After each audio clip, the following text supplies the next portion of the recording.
धर्मांतरण राष्ट्र की सुरक्षा के लिए खतरा है कि नहीं? धर्मांतरण पंजाब के लिए खतरा है कि नहीं?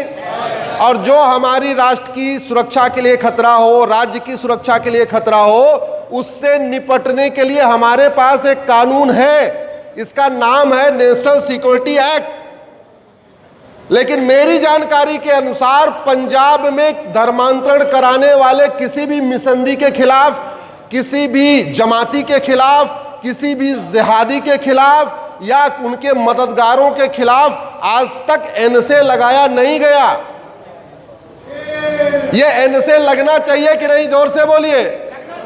तो ये लगेगा तभी जब अपने अपने क्षेत्र के विधायकों को पकड़ेंगे और उनको पहली बात तो याद दिलाएंगे कि 29 जनवरी को केजरीवाल जी ने बोला था धर्मांतरण नियंत्रण कानून बनेगा, और उनको ये बताइए जब तक कानून नहीं बन रहा है तब तक अल्टरनेटिव 5 कानून मैं बता के जा रहा हूं जो ऑलरेडी बने हुए हैं, कह दीजिए उनको लागू करना शुरू करें, उनको यूज करें। तो पहला कानून आपका है नेशनल सिक्योरिटी एक्ट। दूसरा, ये धर्मांतरण लॉफुल एक्टिविटी है अनलॉफुल एक्टिविटी? जोर से बोलिए जरा। अनलॉफुल। धर्मांतरण हमारी देश की एकता अखंडता के लिए खतरा है कि नहीं? सनातन धर्म के लिए खतरा है कि नहीं? सिख पंथ के लिए खतरा है कि नहीं? हिंदू धर्म के लिए खतरा है कि नहीं? और जो हमारी देश की एकता अखंडता के लिए खतरा हो, उससे निपटने के लिए हमारे पास कानून है। ये 1967 में बना था, इसका नाम है यूएपीए। मेरी जानकारी के अनुसार पंजाब में आज तक किसी भी मिशनरी, किसी भी जमाती या किसी भी मिशनरी और जमाती के मददगार के खिलाफ यूएपीए लगाया ही नहीं गया। ये लगना चाहिए कि नहीं? तरीका वही है, अपने क्षेत्र के सांसद विधायक को पकड़िए। सांसद विधायक किसी भी पार्टी का कोई फर्क नहीं पड़ता, उसने संविधान की शपथ लिया है, इसलिए उसको मजबूर करना हमारा काम है। ये धर्मांतरण जो कराने एक व्यक्ति कराता है या कई लोग मिलकर कराते हैं? जोर से बोलिए जरा। कई लोग। तो धर्मांतरण एक ऑर्गेनाइज क्राइम है। ऑर्गेनाइज क्राइम से निपटने के लिए ये नई वाली जो भारतीय न्याय संहिता आई है, इसमें एक प्रोविजन है। लेकिन मेरी जानकारी के अनुसार जब से ये बीएनएस आई है, आपके पंजाब में किसी भी मिशनरी, किसी भी जमाती के खिलाफ ऑर्गेनाइज क्राइम की धारा नहीं लगाई गई। धर्मांतरण एक वेजिंग वॉर है, हमसे पहले के संत कह रहे थे। एक बात याद रखिए, मुगल यहां सत्ता के लिए नहीं आए थे। मुगल क्या कराने आए थे? धर्मांतरण कराने। अंग्रेज यहां सत्ता के लिए नहीं आए थे। अंग्रेज क्या करने आए थे? धर्मांतरण कराने। क्या जो काम मुगलों ने किया, जो काम अंग्रेजों ने किया, वो बंद हुआ क्या? जोर से बोलिए। नहीं। और वर्तमान स्थिति बता रहा हूं, सिंध में खत्म हो गए, लाहौर में खत्म हो गए, ढाका खत्म हो गए, चटगांव खत्म हो गए, अफगानिस्तान खत्म हो गए, काबुल खत्म हो गए, वो तो छोड़िए। भारत के 9 राज्यों में हिंदू खत्म हो चुके हैं। 800 जिलों में से 200 जिलों में हिंदू खत्म हो चुके हैं। 6000 कुल तहसीलें हैं, उसमें से 1500 तहसीलों में हिंदू खत्म हो चुके हैं। बॉर्डर पे कुल 300 तहसीलें हैं, उनमें 300 की 300 तहसीलों की डेमोग्राफी बदल चुकी है। धर्मांतरण एक वेजिंग वॉर है, और नई वाली भारतीय न्याय संहिता में वेजिंग वॉर का एक प्रोविजन है। यहां बहुत सारे एडवोकेट्स भी बैठे हैं, बहुत सारे लोग पुलिस के जवान भी बैठे हुए हैं, सबको पता है कि वेजिंग वॉर है, इसमें लिखा हुआ है। और वेजिंग वॉर में आजीवन कारावास की सजा देने तक का प्रावधान है। लेकिन मेरी जानकारी के अनुसार आज तक पंजाब में किसी भी धर्मांतरण कराने वाले मिशनरी, जमाती, जिहादी के खिलाफ वेजिंग वॉर की धारा नहीं लगाई। यह धर्मांतरण अपने आप में सबसे बड़ा देशद्रोह है। मैं तो जासूसी से भी ज्यादा गंभीर देशद्रोह धर्मांतरण को मानता हूं। सबसे बड़ा अगर कोई देशद्रोह है तो धर्मांतरण है। जो लोग वसुधैव कुटुंबकम को मानते हैं, नारी तू नारायणी को मानते हैं, यत्र नारस्तु पूज्यते रमन्ते तत्र देवता को मानते हैं, सर्व मंगल मांगल्ये शिवे सर्वार्थ साधिके को मानते हैं, जो सबको समान मानते हैं, उनको एक ऐसे पंथ में कन्वर्ट कर देना जहां सब लोग एक समान होते ही नहीं। उनको ऐसे पंथ में कन्वर्ट कर देना जहां पाक नापाक की सोच है। ऐसे पंथ में कन्वर्ट कर देना जो भारत के संविधान के उल्टा सोचता है। भारत के संविधान के उल्टा मैं क्यों कह रहा हूं? क्योंकि भारत का संविधान कहता है सब लोग एक समान है। विदेशी पंथ सबको एक समान मानता है क्या? जोर से बोलिए। संविधान कहता है equality before law, equal protection of law, और विदेशी पंथ क्या कहता है? सब एक समान नहीं है। संविधान आर्टिकल 15 कहता भेदभाव मत करो, विदेशी पंथ कहता भेदभाव करो। संविधान का आर्टिकल 16 कहता सबको समान अवसर दो, विदेशी पंथ कहता सबको समान अवसर नहीं मिलेगा। जो हमारे में आ जाएगा उसको समान अवसर मिलेगा, नहीं मिलेगा। जो हमारे में नहीं आएगा उसको समान अवसर नहीं मिलेगा। संविधान का आर्टिकल 25 फ्रीडम ऑफ रिलीजन देता है, फ्रीडम ऑफ कन्वर्जन नहीं देता। पूरी जिम्मेदारी के साथ कह रहा हूं, मैं किसी भी संविधान विशेषज्ञ से इस पर चर्चा करने के लिए तैयार हूं। जिस संविधान के आर्टिकल 25 के आड़ में पंजाब के सिखों को विदेशी पंथ में कन्वर्ट किया जा रहा है, पंजाब के हिंदुओं को विदेशी पंथ में कन्वर्ट किया जा रहा है, हमारे दलितों को, पिछड़ों को विदेशी पंथ में कन्वर्ट किया जा रहा है, संविधान का आर्टिकल 25 उसकी इजाजत ही नहीं देता। संविधान का आर्टिकल 25 तो कहता freedom of religion subject to public order, health and morality, यानी आप अपने मजहब के पालन में कोई कदाचार नहीं करेंगे। चंगाई सभा लगा के दूसरों को कन्वर्ट करना यह सदाचार है कि कदाचार? जोर से बोलिए जरा। काला जादू दिखा के, अंधविश्वास फैला के, जादू टोने का झांसा दे के, दुनिया भर के झूठे वादे करके दूसरों को कन्वर्ट करना यह सदाचार है कि कदाचार? और संविधान का आर्टिकल 25 कहता है कि आपको मजहब को फॉलो करने के लिए आप कदाचार कर ही नहीं सकते। यह रुकना चाहिए कि नहीं? रुकना चाहिए और रुक सकता है। एक बात याद रखिए, मानव निर्मित कोई भी समस्या लाइलाज नहीं होती, और मानव निर्मित किसी भी समस्या का समाधान मानव को ही करना पड़ता है। यह धर्मांतरण मानव निर्मित समस्या है, ऊपर वाले की समस्या नहीं है। लोग ऊपर वाले के नाम पे धर्मांतरण करा रहे हैं, ऊपर वाला तो भेदभाव करता ही नहीं है। अरे ऊपर वाले को भेदभाव करना होता तो किसी को पेट में 9 महीने रखता, किसी को पेट में 10 महीने रखता। उसने कोई भेदभाव किया क्या? जोर से बोलिए जरा। न जाति के आधार पर किया, न भाषा के आधार पर किया, न क्षेत्र के आधार पर किया, न पंथ के आधार पर किया, न अगड़े के आधार पर किया, न पिछड़े के आधार पर किया।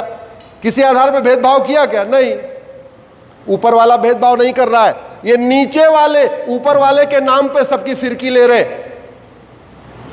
ये जो नीचे फिरकी चल रही है इसको रोकना जरूरी है। धर्मांतरण सबसे बड़ा देशद्रोह है, इसको रोकना जरूरी है। और मैं आज पंजाब की इस पवित्र भूमि से एक गारंटी के साथ कह रहा हूं, अरविंद केजरीवाल जी, भगवंत मान जी, आप 5 कानून लगाइए धर्मांतरण कराने वाले मिशनरियों, जिहादियों, जमातियों पे। आप एनएसए लगाइए, यूएपीए लगाइए, वेजिंग वॉर लगाइए, देशद्रोह लगाइए, गैंगस्टर एक्ट लगाइए।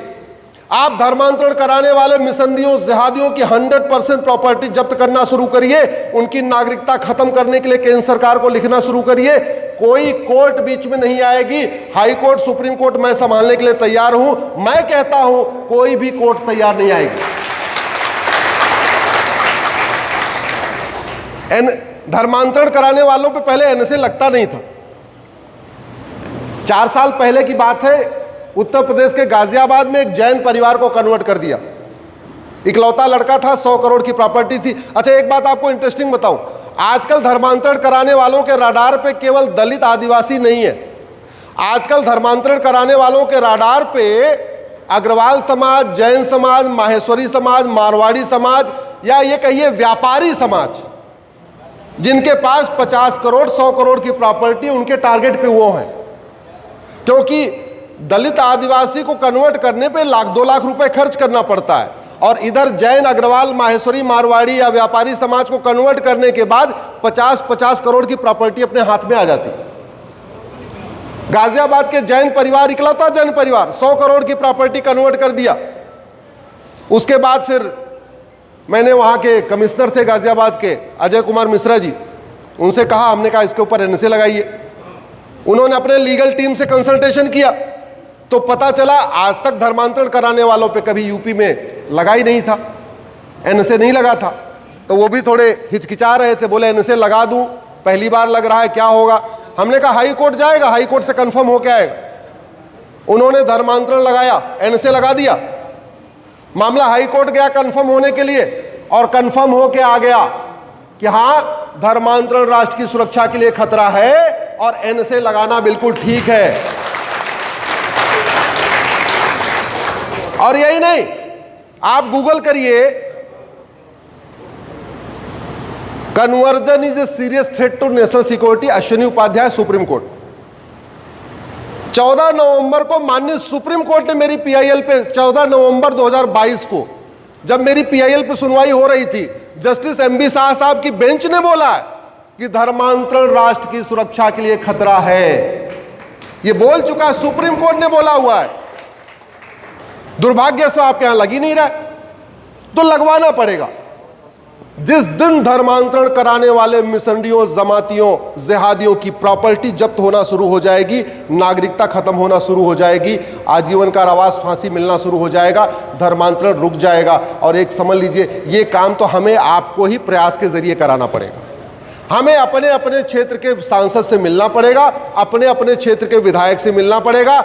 अच्छी बात यह है, जिस पार्टी ने धर्मांतरण नियंत्रण कानून का वादा किया था वो पार्टी सरकार में है, और वो भी वादा भी कोई किसी सांसद विधायक नहीं किया था, आम आदमी पार्टी के मुखिया अरविंद केजरीवाल जी ने किया था, जालंधर में किया था। जगह भी आपको बता रहा हूं, अखबारों में सब छपा भी है। उनको पूरा करना चाहिए कि नहीं पूरा करना चाहिए? अब नहीं पूरा कर रहे हैं, वादा खिलाफी कर रहे हैं, इधर उधर भाग रहे हैं। तो जब पंजाब में कहीं आए, मैं आज अपनी सभी पंजाब के भाइयों से कहता हूं, जब भी पंजाब का कोई मंत्री किसी सार्वजनिक कार्यक्रम में आए, पंजाब का कोई विधायक किसी सार्वजनिक कार्यक्रम में आए, पार्टी के आला कमान चाहे वो केजरीवाल जी किसी सार्वजनिक कार्यक्रम में आए, उनको पकड़िए। मैं पंजाब के सभी मीडिया के अपने साथियों से कह रहा हूं, आम आदमी पार्टी के सांसदों, विधायकों, मंत्रियों से एक सवाल पूछना शुरू करिए, 29 जनवरी का वो वादा कब पूरा होगा 2022 का? 40 महीने पूरे हो चुके हैं। कानून तो 1 महीने में बनता है, अब तो 40 महीने बन चुका है, कब बनेगा? धर्मांतरण रोकना है, स्वाभाविक सी बात है, ड्रग स्मगलिंग रोकनी पड़ेगी। धर्मांतरण रोकना है, फॉरेन फंडिंग रोकनी पड़ेगी। फॉरेन फंडिंग रोकने पे पंजाब में काम नहीं हो रहा है, बहुत बड़ी फंडिंग आ रही है।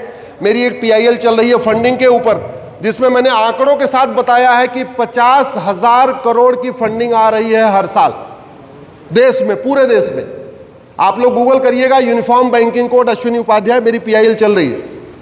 और उसमें सबसे ज्यादा फंडिंग, चाहे वो हवाला के जरिए आ रही है या एफसीआरए के जरिए आ रही है, वो आपके राज्य में आ रही है। और याद रखिए, जो गलत फंडिंग आती है वो अच्छे काम के लिए नहीं होती है। जो बाहर की फंडिंग आ रही है वो आपको यहाँ पे सनातन धर्म को मजबूत करने के लिए या सिख पंथ को मजबूत करने के लिए नहीं आ रही है। जो फंडिंग आ रही है या तो ड्रग के कारोबार के लिए आ रही है या तो धर्मांतरण को बढ़ाने के लिए आ रही है।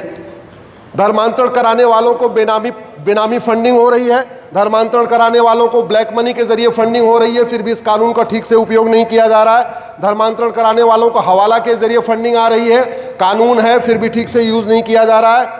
धर्मांतरण कराने वालों का 99 ईयर की लीज पूरी हो चुकी है, उनकी ज़मीनें वापस नहीं ली जा रही हैं। धर्मांतरण कराने वालों ने जो वक्फ के नाम पे ज़मीन कब्जा कर रखा है वो ज़मीनें वापस नहीं ली जा रही हैं। और सबसे बड़ी बात ये, धर्मांतरण कराने वाले माइनॉरिटी बने हुए। पंजाब में धर्मांतरण कौन करा रहा है? जोर से बोलिए जरा। और उनको किसका दर्जा मिला हुआ है? माइनॉरिटी का। तो माइनॉरिटी बन के वो स्कूल खोल रहे हैं, माइनॉरिटी बन के कॉलेज खोल रहे हैं, माइनॉरिटी बन के हॉस्पिटल खोल रहे हैं, और माइनॉरिटी बन के किसको कन्वर्ट कर रहे हैं? मेजॉरिटी को। दुनिया का इकलौता देश भारत है जहां माइनॉरिटी मेजॉरिटी का कन्वर्जन करा रही है। बाकी देशों में मेजॉरिटी किसका कन्वर्ट करती है? माइनॉरिटी को। पाकिस्तान में मेजॉरिटी किसको कन्वर्ट कर रही है? माइनॉरिटी को। बांग्लादेश में मेजॉरिटी किसको कन्वर्ट कर रही है? माइनॉरिटी को। यहां उल्टी नदी बह रही है। क्यों? क्योंकि ओट जीवी नोट जीवी नेता सुबह से लेकर शाम तक केवल ओट और नोट के चक्कर में पड़े हुए हैं। वो भूल गए हैं, वो गुरु तेग बहादुर जी के बलिदान को भूल चुके हैं, वो हमारे गुरु गोविंद सिंह जी के बलिदान को भूल चुके हैं, वो हमारे पूर्वजों के बलिदान को भूल चुके हैं। एक आपको इंटरेस्टिंग बात बताऊं जो पंजाब के लोगों को जरूर करना चाहिए।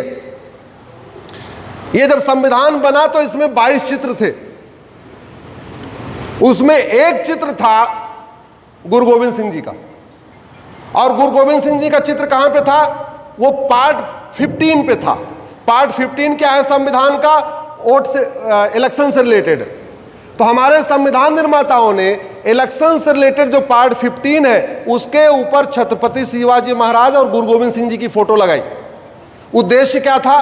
कि सारी पॉलिटिकल पार्टियां छत्रपति शिवाजी महाराज और गुरु गोविंद सिंह जी के आदर्शों पे चलेंगी। सारे नेता, सांसद, विधायक छत्रपति शिवाजी महाराज, गुरु गोविंद सिंह जी के आदर्श पे चलेंगे। सारे के सारे वोटर वोट देने से पहले ये देखेंगे कि गुरु गोविंद सिंह जी का सपना कौन साकार कर रहा है, छत्रपति शिवाजी महाराज का सपना कौन साकार कर रहा है। आज तक पंजाब से ये मांग उठी नहीं कि गुरु गोविंद सिंह जी का चित्र वापस संविधान में लाया जाए। लाना चाहिए कि नहीं लाना चाहिए? जोर से बोलिए जरा, आवाज उठाइए, सांसद को पकड़िए, विधायक को पकड़िए। मैं पत्रकार साथियों से कहता हूं, ये जानकारी दे के जा रहा हूं, इसको पूछना शुरू करिए। आप लोग मिलते रहते होंगे, सांसद विधायक से मिलते रहते हैं, उनसे पूछना शुरू करिए।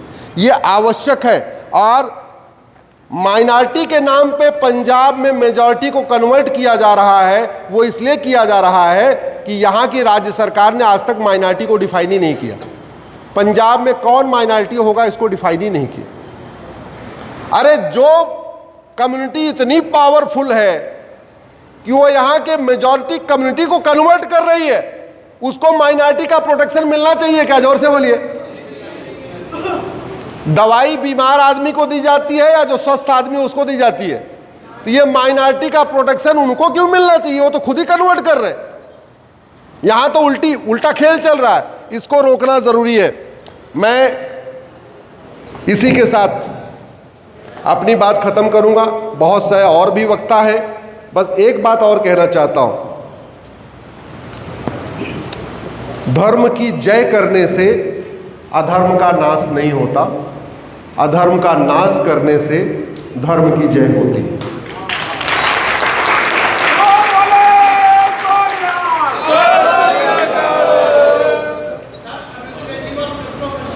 अब समय आ गया है, प्रत्येक गुरुद्वारा, प्रत्येक मंदिर, प्रत्येक सप्ताह एक बैठक करे पंजाब में, और बैठक करके अपना साल का घर वापसी का टारगेट सेट करे। मैं आपसे पूछता हूं, क्या एक गुरुद्वारा एक परिवार को घर वापसी नहीं करा सकता एक हफ्ते में? क्या? जोर से बोलिए जरा। साल में 52 हफ्ते होते हैं, 52 वीक्स होते हैं। अगर प्रत्येक गुरुद्वारा ये टारगेट कर ले, हमको प्रत्येक सप्ताह एक परिवार की घर वापसी कराना है, तो प्रत्येक गुरुद्वारा साल में 52 परिवारों की घर वापसी करा सकता कि नहीं? हम सब कुछ कर रहे हैं। लंगर लगाना धर्म की जय है, मंदिर में पूजा करना धर्म की जय है। लेकिन धर्म की जय करने से अधर्म का नाश नहीं होगा। अधर्म का नाश कैसे होगा? घर वापसी से। अधर्म का नाश करेंगे तो धर्म की जय होगी। अब समय आ गया है, प्रत्येक जैन मंदिर, प्रत्येक बौद्ध मंदिर तो पंजाब में नहीं है, हाँ, अपने जो हिंदू मंदिर हैं और सिख के गुरुद्वारे, इनमें हर सप्ताह इसकी समीक्षा किया जाए, टारगेट फिक्स हो, लोगों को लगाया जाए। इससे बड़ी कोई देश की सेवा नहीं हो सकती। घर वापसी से ज्यादा गुरुओं की कोई सेवा नहीं हो सकती। घर वापसी कराने से ज्यादा हमारे गुरुओं का कोई सम्मान नहीं हो सकता।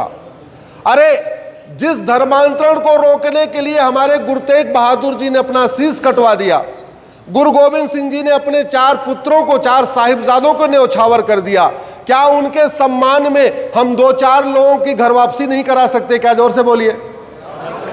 इसलिए सभी व्यापारी, सभी जो सक्षम लोग हैं, चाहे वो धन से सक्षम है, अर्थ से सक्षम है, जैसे भी सक्षम है, अगर जीवन में कोई एक काम करना है, अपना टारगेट सेट करिए कि हमको साल में एक घर वापसी कराना है। ऐसे मंदिर, सारे गुरुद्वारे टारगेट सेट कर ले, हमको सप्ताह में एक घर वापसी कराना है। गुरुदेव कहाँ चले सब लोग? ये हो संभव है कि नहीं?